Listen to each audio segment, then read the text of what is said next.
Lieutenant Colonel Francis E. Babe Hawke, post World War II. So you're flying in South Carolina? Charleston, South Carolina. So what happens next? Well, we got debriefed and got on a train to go back. We were to go to El Paso. And so we got on a train and went back to El Paso, and it was a horrible train. It was an old wooden type thing. We had no air conditioning or any heating. And we got as far as New Orleans, and I said, I'm not going any further. So all the other guys said they're not going any further either. So you led the mutiny? Yeah, I led the mutiny, and I went down to the transportation guy that was the head of it, who was a Navy captain. You said, hey, I'm a returning war hero. What's this all about? And he says, well, I don't blame you. So he got us onto a decent train and took us into El Paso. Okay. And we were just at El Paso a couple of days and then got on the train to go back to Tucson. Now, you're in the duration plus 6 months period. Yeah. Mm-hmm. Now, why Tucson? Well, it was we had leave. We were given 30-day leave, yeah. So we went on to Tucson and there for 30 days, and then went back to El Paso. And from El Paso, we took a train up to Sioux Falls, South Dakota. And from there, then we got assigned to our next base. But at this point, you're deciding, at what point did you decide you wanted to make the military a career? Well, it was about that time when I got up to Sioux Falls, South Dakota. They had an opportunity to apply for pilot school, which I did, and I was refused. But then when I got to my next base, which was it was in Nebraska, and Fairmont Army Airfield, Nebraska. I applied again, and then I went from there to Grand Island, Nebraska, because that base closed. We closed that base, and then from Grand Island, Nebraska, I went to Colorado Springs, and it was there that I found out I'd been accepted for pilot school. And they're moving all around for what purpose? Well, they just didn't have any place for us. So when I got to Fairmont, they made me because I'd majored in physical education, they made me the PT officer, physical training officer. And when that base closed and we went to Grand Island, Nebraska, they didn't have any jobs, but they had OJT for PX officers. Mm-hmm. So there were 7 of us that they put on OJT for PX officer. Well, one guy had enough points to get out.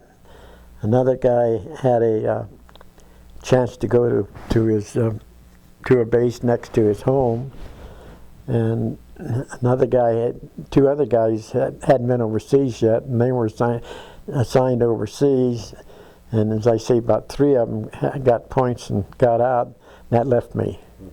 So I was the assistant PX officer, except the PX officer also had enough points and he got out. So I became the PX officer. Okay, so at this point, you're not a career guy yet. You're still collecting points to get out. Yeah, I'm waiting to go to pilot school, really. Okay. Mm-hmm. So if it's either pilot school or you're going to go do something else outside the military? I was going to get out and go back and finish college. Okay. When they talk about the point system, what was that? Well, you got so many points for the years of service, for the amount of time you were overseas, and the guys with the most points got out first. That's how it worked. Okay. Mm-hmm. And would Purple Hearts be points? Yes. So you would had more points if you had taken the Purple Heart. Yeah, but I didn't want to get out, so the points didn't bother me. So your first choice was to go to pilot school. Yeah. But if you hadn't been accepted, you probably would have gone back and gone to college. Right. Okay.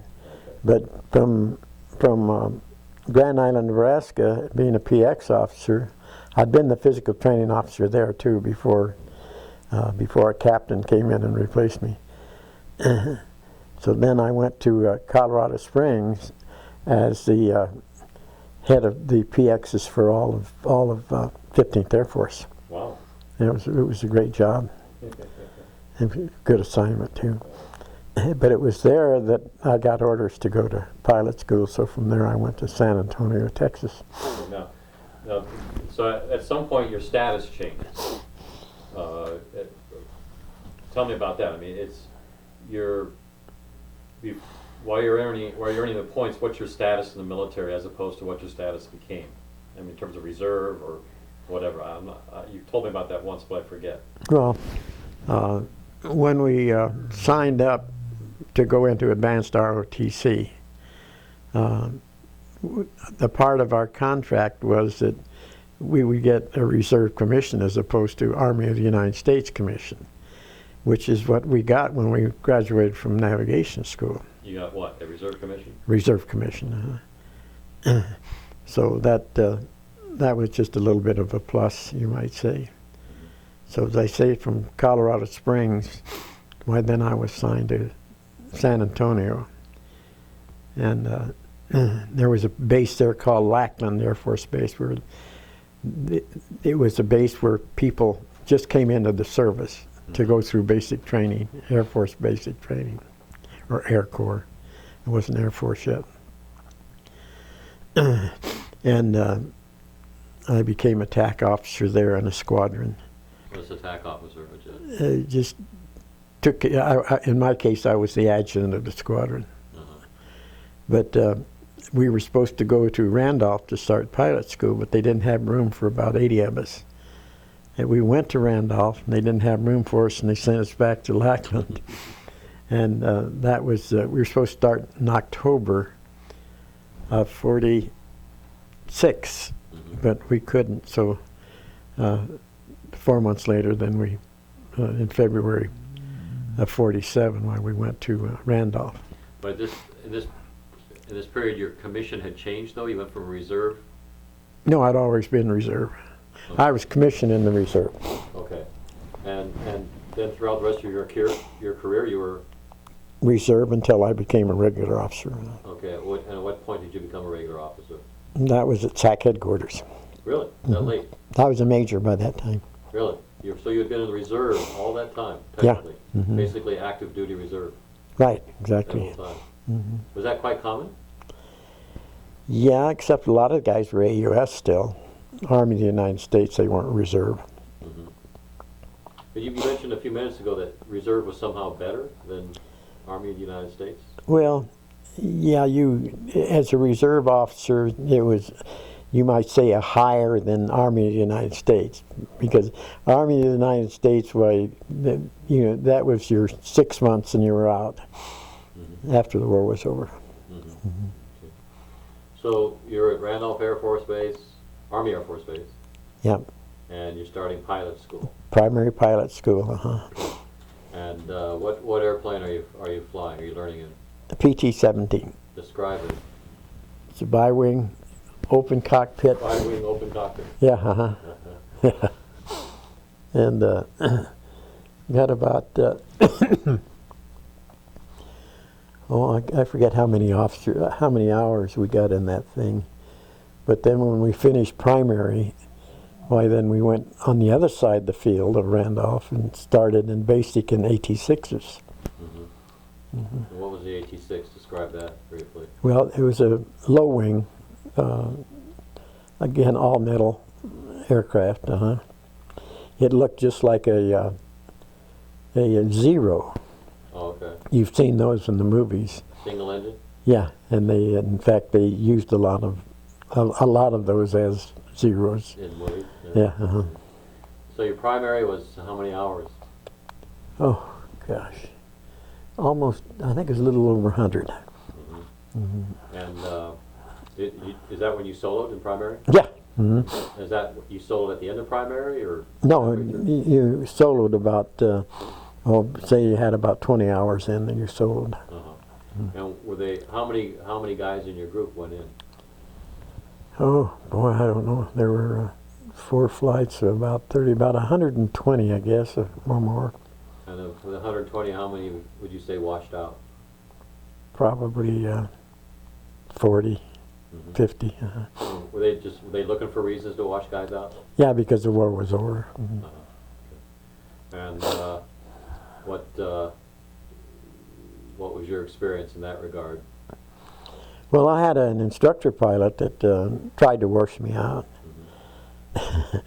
But the guy that was ahead of our flight, I'd always go up with him on a check ride. The instructor pilot would put me up for a check ride. And it so happened that we knew him when we were at Lackland. We used to go to Bandera, Texas to ride horses. Mm-hmm. And he was there. Of course, we didn't even know he was in the military, and he didn't know we were either. Mm-hmm. But we got to know him there. Mm-hmm. So when we got to Randolph, there was Tom Roberts and I who were good friends, and we'd go to Bandera all the time. He had never ridden a horse, so I taught him to ride. But we were put in the same flight. And so when we fell out to get into formation, who walks out but this captain, Captain Hahn. He looks at the two of us and he says, "Oh no." But anyhow, he would give me a check ride. And he said, "There's nothing wrong with your flying." So the guy put me up for a second check ride. And so I went up with him again. This time he said, "There's nothing wrong with your flying." He said, "Do you want another instructor?" I said, "No." I said, "If I can't learn from him," I said, "I'm not going to learn from somebody else." And he said, "I'm glad you said that, because this is his first class. He's got to learn too." So I soloed. I was the last one to solo on the primary side. And to show you the difference, I was the first one to solo on the basic side. Really? Yeah, because This guy was just washing everybody out because yeah, his standards were too high, or what? he just didn't know what he was doing. Yeah. He had 4 students. He washed 3 out, and he tried to wash me out. Mm-hmm. They had assigned him 3 more students, and he washed them out. Mm-hmm. Mm-hmm. He was no good. Yeah. Mm-hmm. So that was about 100 hours. Yeah. And you were just basically learning to land, take off. Yeah, night flying and no formation flying or anything like that. Mm-hmm. Okay. And so you go right from there to across the field to basic mm-hmm. in the AT6s, and we got another 106 hours in that. Mm-hmm. And of course, these are single engine piston. Yeah. You're not even into turboprop yet. Oh no, never did get into turbos or never got into until I got into bombers. Mm-hmm. But we were there for 4 months after primary, which was 4 months. And Mom and I got married between primary and basic at Randolph. Mm-hmm. And then from there we went to, we were there 4 months, and then we went to Shreveport, Louisiana for advanced, and that was the B-17. Okay. So I went from a single engine aircraft to 4 engine aircraft. Wow. Yeah. We were guinea pigs. We were called the guinea pigs. Right. Mm-hmm. And the B-17 was a turboprop. No, it was just strictly 4 engine. Okay, it was 4 piston driven engines. Mm-hmm. Yeah. Okay. Yeah. And so, but advanced was in what airplane? B-17. Oh, okay, that was your advanced. 4 engine, yeah. Shreveport. Mm-hmm. Okay, and this is still training. Yeah. Okay. Mm-hmm. And how long did that take? That took another 4 months. So we ended up with about 360 hours Mm-hmm. to get our pilot license, and you can just compare that to Aaron's, 40 hours to get his pilot license. Right. Right. But I mean, his pilot's license was for a single engine. So Yeah. Well, the guys that went to advance to single engine, they went to P-51s or P-30s or F-80s. They were still in single engine. Mm-hmm. Mm-hmm. But at this point, you're all together still. You haven't been divided into different sorts of. Yeah, we were divided after basic training. Mm-hmm. We went to Randolph, and the fighters went off to Phoenix. Oh, okay. Mm-hmm. Now, was this a choice you made, or was this just a choice made for you? No, it was a choice made for us, but they asked us what we wanted to do. Mm-hmm. And the guys that wanted to go to fighters that were qualified went off to fighters Mm-hmm. Mm-hmm. up at Williams Air Force Base. Mm-hmm. And And you wanted to stay with bombers? Yes. Why was that? Yeah, I don't know. I just wanted to. I'd been in bombers in World War II, and I felt more comfortable in those than in a single engine airplane where if you lost your engine, that was it. We'll get to that later. Yeah. So you're in Shreveport in advanced. Yes. The B-17s, and how long did that last? That lasted 4 months, and we got about 125 hours there. Now, are you having a good time? Oh yeah, yeah. You just flying all the time? Flying all the time, every day almost. Right. Now, once you got to the B-17s, you have navigators. We what? You had navigators. Oh, right? no. No, we had to navigate ourselves, and that was a part of the program. Oh, okay. Well, you must have been way ahead of everybody. Oh yeah, we had no problem with that part of it. But there were guys going through that had not been navigators. Right. I was going to say, you were probably in a minority of somebody who was a navigator. I would say 50% of us were navigators, yeah, and probably 25% were bombardiers, and the rest were non-rated. Well, the 50% that weren't navigators must have been frustrated by you guys, because you had no problems on the navigation side. No, yeah, we had a first lieutenant instructor, a young guy, and we would make cross countries. Of course, we'd take our E6B computer and use it with one hand while we were flying and make corrections and come in right on 0, 0, you know. And he said, "You can't do it that way." We said, "Well, we've been doing it that way all this time." I said, "Including in combat." "What do you mean we can't do it that way?" "Well, that isn't the way they teach you." So, and so you're just going up and flying every day. Various missions, they set out tasks for you to do. And Yeah, we'd have cross countries. We had night. We had formation flying. And at this point, this is in 1948. Yeah, we graduated in February of '48, and we were assigned to. I was assigned to Davis-Monthan B-29s. Or B-29s. Okay. Also a 4-engine airplane. Right. Okay. And at this point, the world is at peace. I mean, was there a sense that? Yeah, it was at peace as far as we were concerned until we got to Davis-Monthan and became combat crew members. And then we had targets and realized that we were in a Cold War then. Okay, so at that early, there was that realization. Yeah. Okay. And what would your targets have been at that point? The same as they were later on, all over Russia. But at this point, it would have been flying from base to base, refueling each time until you were able to get close enough to make a run. Yeah. Okay. We'd be going to, say, England or Africa and take off from there. And so you're back in Davis-Monthan, and that's just a coincidence. Well, yeah, it's a coincidence in that the Air Force had a policy that on transfers they'd try to get people closest to their hometown. Oh, okay. This was something that the Air Force did, which was real good. And by this time now, is it the Air Force, or is it still the Army Air Force? Still the Army Air Corps. Army Air Corps. Okay. So you're back in. Wasn't until 1947 that it became the Air Force. Okay, well, this is 48 though. Yeah, let's see. Yeah, you're right. So we were. No, that's not right. We graduated in February 47, 48, February 48. Yeah, I guess it was because, yeah, it was. Okay. So you're back now, Davis-Monthan Air Force Base, the brand new Air Force. Right. And flying B-17. No, B-29s. B-29. Okay, B-29. The B-17 was a World War II aircraft. So was the B-29, but the B-29 came in at the end of the war. And you're in what's your unit? The 64th Bomb Squadron, 43rd Bomb Wing.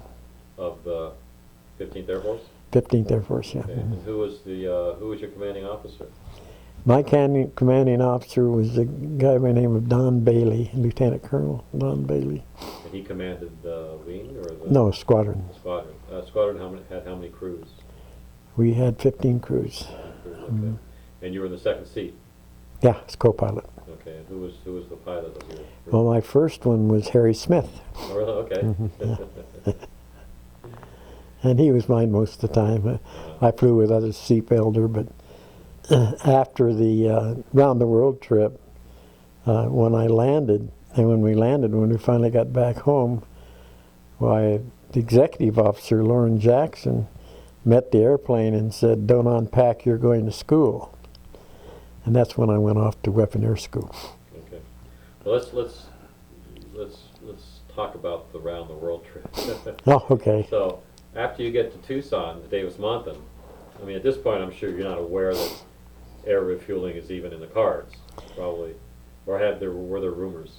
No, we actually developed it, the air refueling. Right, but was it being developed before you got there? No, we did it all.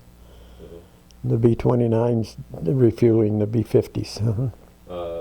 So you were, well, how did you hear about this? I mean, Just by doing it.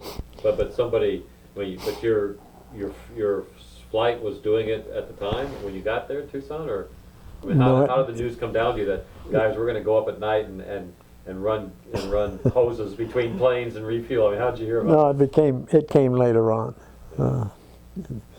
This was in February '48, and in '49 is when we made the attempt to go around the world nonstop. Right, but at what point did you start practicing it? Oh, it was probably about August of '48. Uh-huh. And talk about that, about making that happen and the secrecy around it, and Well, the the secret, yeah, mechanics of it. the secrecy of not the air refueling so much as the attempt to go around the world nonstop. This is where it was classified, because they didn't want to attempt it and fail. Uh-huh. Because there was a big fight going on between the Navy and the Air Force at that time. Who should get the money, you know?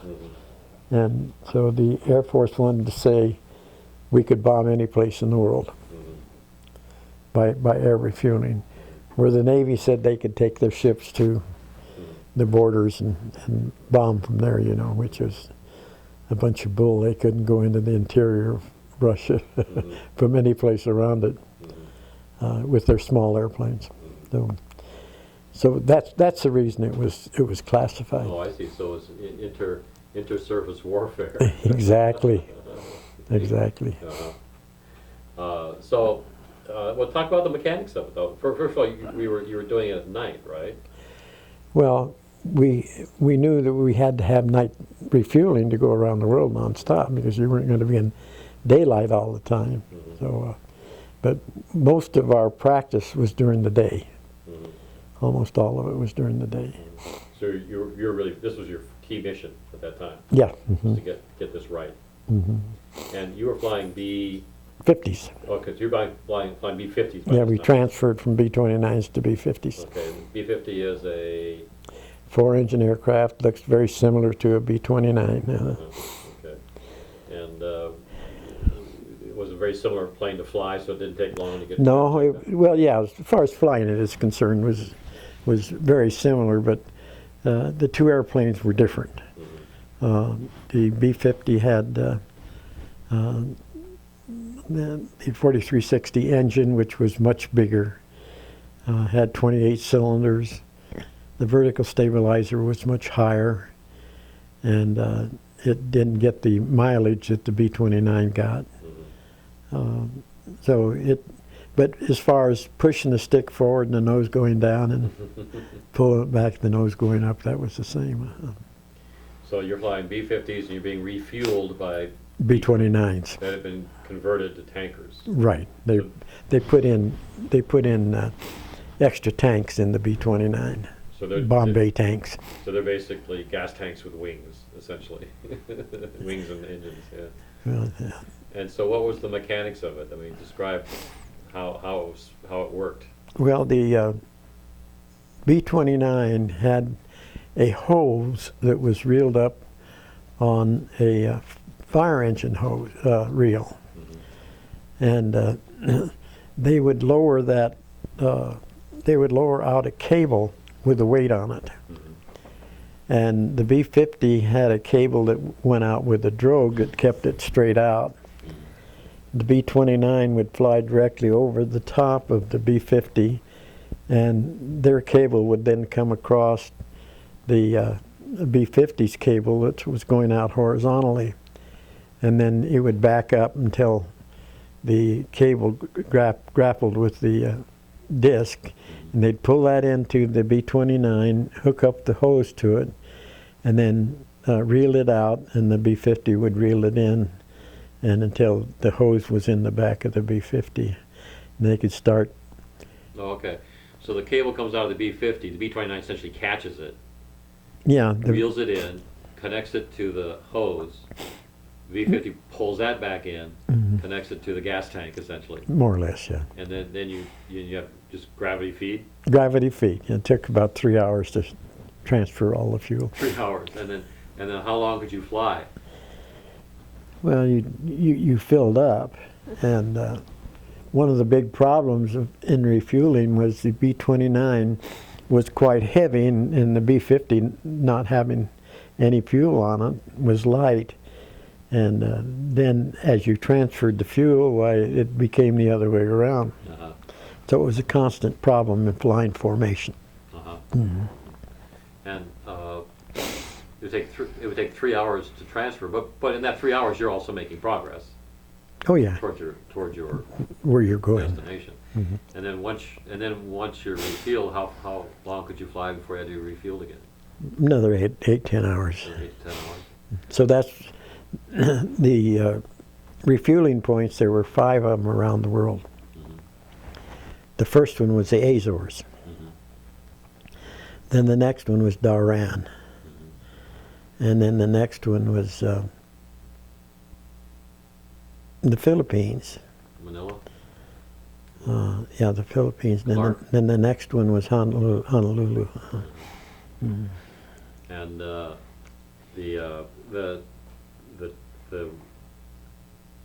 you say the kind of the fire hose attachment, where was that located on the belly of the B-29 or on top of it? No, it was reeled onto a fire truck reel in the back of the B-29. Oh, inside the back of B-29. Okay. And you were scheduled to make the first attempt to fly around the world nonstop by refueling on you recall the date?